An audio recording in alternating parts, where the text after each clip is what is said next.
Hello everyone and welcome to today's video. Today I want to do an interesting video, one that briefly looks at the 2028 electoral map and sort of is a scenario of the battle lines kind of being drawn for 2028. So what I mean by that is, first things first, I'm going to go through the map and I'm going to look at the states, how they voted in 2024, and essentially go through and look at them, what it could be for 2028.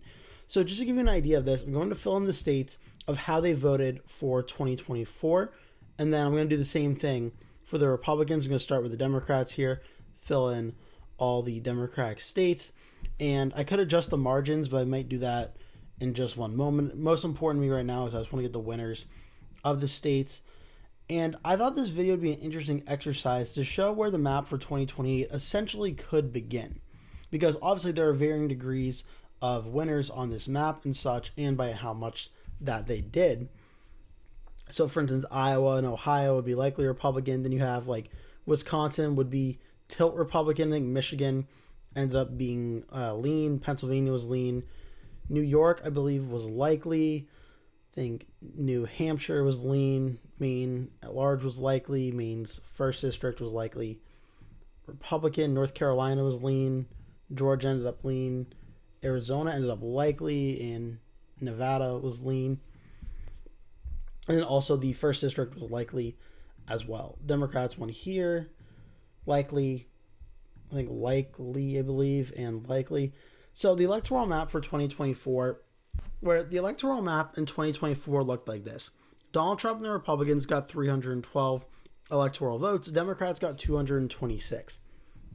Now, something I've been talking about a lot in recent days is President Trump's approval rating. Right now, he's currently sitting at 40.4% approve to 56.5% disapprove, which is certainly not a very strong position heading into the midterm elections of a presidential term. And I want to do that with the context of today's video of looking at the 2024 map. What are some things we can look at for 2028? And essentially, what are the battlegrounds and the battle lines drawn for these elections? So I'm going to be looking at through the lens of 2024 and how I currently think it looks right now. Is I think 2024 is going to be the best Republicans do, at least for a while, meaning 2028, and then we'll go on from there. And that is President Trump's approval rating is just not in a great position right now compared to where it was heading into 2024, when the current Democratic president, Joe Biden, was very unpopular, and it was really just a ride of momentum for the Republicans. Now 2028 is looking like it's going to be the flip side, where the Republicans are the ones in power who are not well approved of, and the Democrats are the ones riding in. So what does that mean? Well, obviously there are some states that I think are going to be the main competitive states, and the first one I'm going to start with is the state of Wisconsin, Michigan, and Pennsylvania. I'm going to do the three Rust Belt states all in one, because obviously there's some of the closest states in all the United States in 2024. They voted for under 1 point in Wisconsin for Trump, 1.4 for Trump in Michigan, and 1.7 for Trump in Pennsylvania. Now, it's not really too much of a surprise that I chose these states to start out with, as these are the most important swing states in the past three presidential elections now at picking the winner. It's also worth noting, since 2016, 2024, these are the trends of the state countywide in Wisconsin. As for the states overall themselves, we can clear this here. You can look at the vote margins. Trump got 49.6% of the vote in 2024, and Kamala Harris got 48.7%. In 2020, when Joe Biden won, he got 49.4%, Trump got 48.8%. 2016, there was a lot more vote splitting. Trump got 47.2%, 46.5%. So you notice no candidate has broken 50% of the vote, the winning candidate in Wisconsin, in the last three presidential elections. So what does that all mean for 2028? Well, in the election that's going to be very close without Donald Trump at the top of the ticket, depending on how Republicans and Democrats are doing nationwide, it's not, I don't want to say it's not hard, because it's a very closely fought state, but if a candidate can break 50% of the vote, they could probably win Wisconsin pretty easily. And the thing I'm saying here is that Democrats essentially have the most to benefit from this, going off of Trump's approval ratings right now, setting themselves up for 2028. They could seek to gain some benefit from Wisconsin and flip the state to their side. It's a similar situation also in Michigan as well. In 2024, we can click here and see Donald Trump got roughly 49.7% of the vote. So very close to 50%, but not breaking 50%. Kamala Harris in this election got 48.3%. Now in 2020, Joe Biden got 50.6, Donald Trump got 47.8. So again, depending on the approval numbers of Trump and the Trump administration going into 2028, Michigan could be another state that Democrats could look to flip for 2028. That would get them Wisconsin and Michigan. Now we can look at Pennsylvania. Pennsylvania is a little bit trickier for the Democrats because in 2024, Trump actually broke 50%, getting 50.37%, but Kamala Harris also got 48.6, which is right around Wisconsin's 48.7 and Michigan's 48.3, but Trump did break 50% here. Now, in 2020, Pennsylvania, Joe Biden got 50.01, Trump got 48.84. Whether it's J.D. Vance or Marco Rubio in 2028, unless things are really, really going terribly for the Republicans nationwide, like economic depression or recession type bad, the Republicans are going to be competitive in these three Rust Belt states, and depending on how bad they're doing, will be the varying degrees of the results. But probably within a 5-point margin, at very least, is expected for 2028. The question will be, do the Democrats do well enough to win these states back from the Republicans? And without Donald Trump at the top of the ticket, does J.D. Vance or Marco Rubio, I'm going with the assumption that it's J.D. Vance, does he do enough to keep enough of those voters that got out to vote for Donald Trump in 2024 in their column?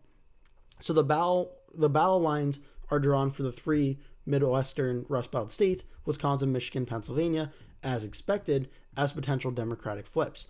Now, some other states that are interesting are North Carolina, Georgia, Arizona, and Nevada. These are the states that were seen as the consensus battleground states heading into 2024 that Donald Trump ultimately did win. Now, these are all close in 2024. North Carolina went for Trump by 3.2%, Georgia 2.2%, Arizona by 5.5%, and Nevada 3.1%. Now, they all went for Trump by varying degrees and numbers.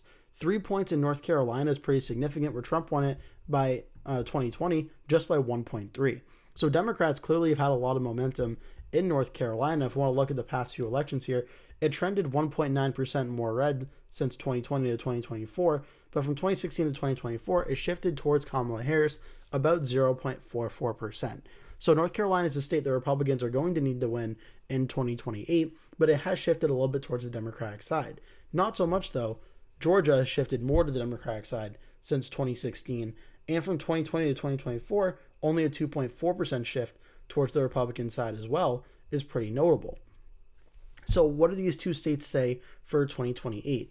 Well, 3.2% in North Carolina and a 2.2% win in 2024.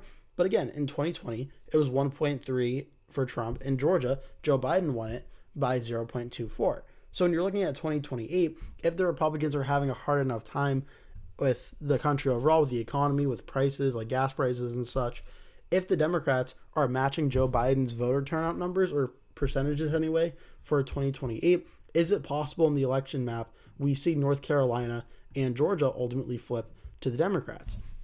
And while North Carolina I've certainly rebuked in the past, it is possible due to the fact that Roy Cooper is doing very well against Michael Whatley right now in the Senate race, where North Carolina has not voted red at the presidential or Senate level in a while. 2008 was the last time at the presidential level. The Senate level, I do believe, was 2008 as well. But at the governor level, it just elected Roy Cooper and just elected Josh Stein. So it's used to voting Democrat at that level. In 2028, if the Democrats are having a good enough night where everything is going their way, it is possible we see North Carolina and Georgia ultimately flip to the Democrats for this time in the election cycle, and sort of a new reshaping of the map in terms of these two toss-up states going Democratic. So Georgia and North Carolina are certainly important states to watch for as well. Now I want to talk about Nevada and Arizona, because these are two states that Donald Trump won in 2024 that both went blue in 2020. And Trump won them by a pretty considerable amount in both of them. Arizona was 5.5% for Donald Trump. Nevada was 3.1%.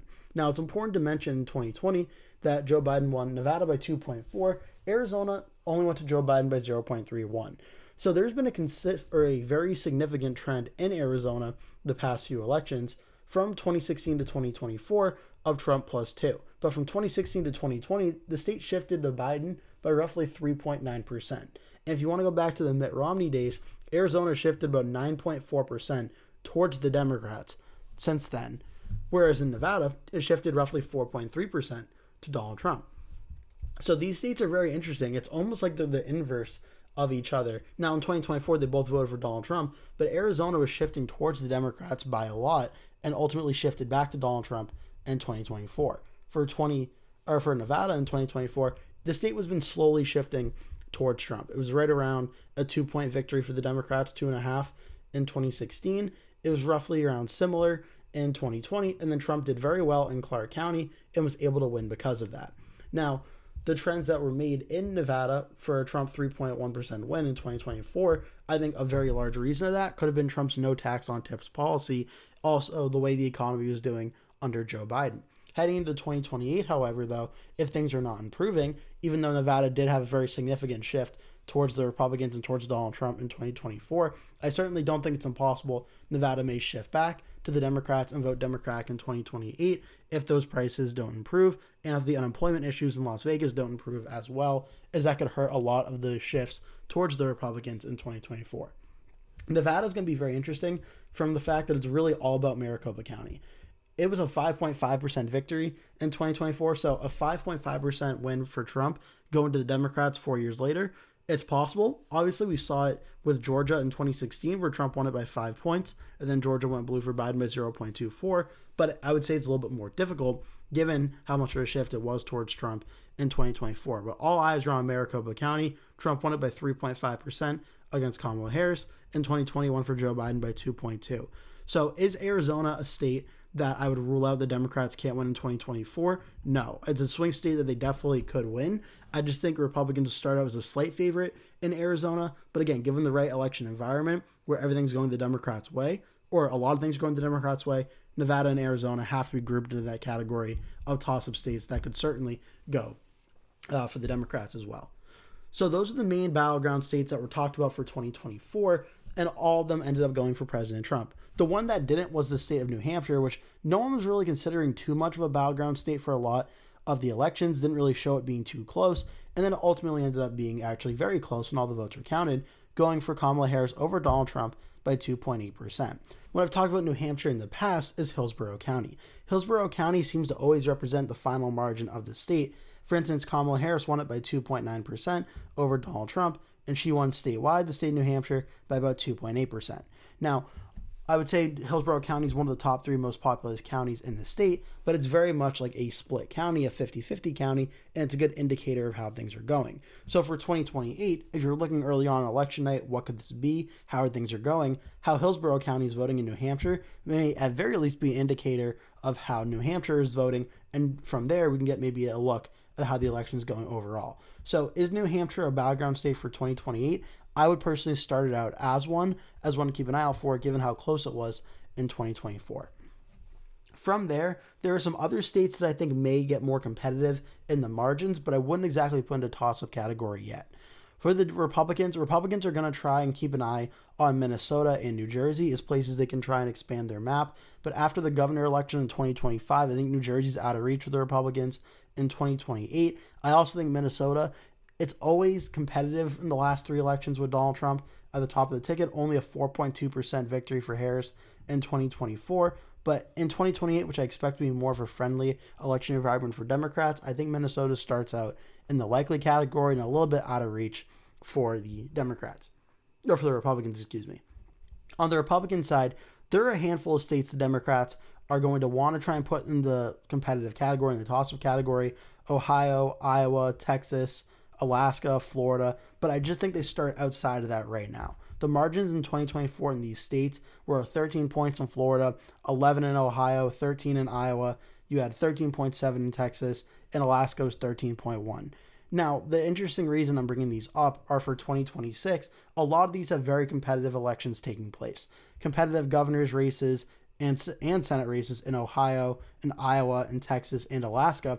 If the Democrats prevail in any of them, or even potentially in the right scenario prevail in all of them, that's going to put a lot of Democratic momentum going to trying to translate these states into big wins at the presidential level. If those states go blue in the Senate level, can they go blue at the presidential level in 2028? I'm not going to say they can't. I'm still going to say I'd be very cautious about it, though, as the presidential turnout versus the midterm turnout could be different, but Democrats could try and make those states into toss-up states. For now, I'd start them out as likely Republican, but could be something to keep an eye out for depending on how 2026 goes. I hope you enjoyed this video. It's kind of like a scenario concept type of video. I hope you enjoyed it. Leave the comments down below if you did, or any ideas or comments or thoughts you have for other video ideas. Please do all that. Thank you so much for watching. I hope to see you in a future video.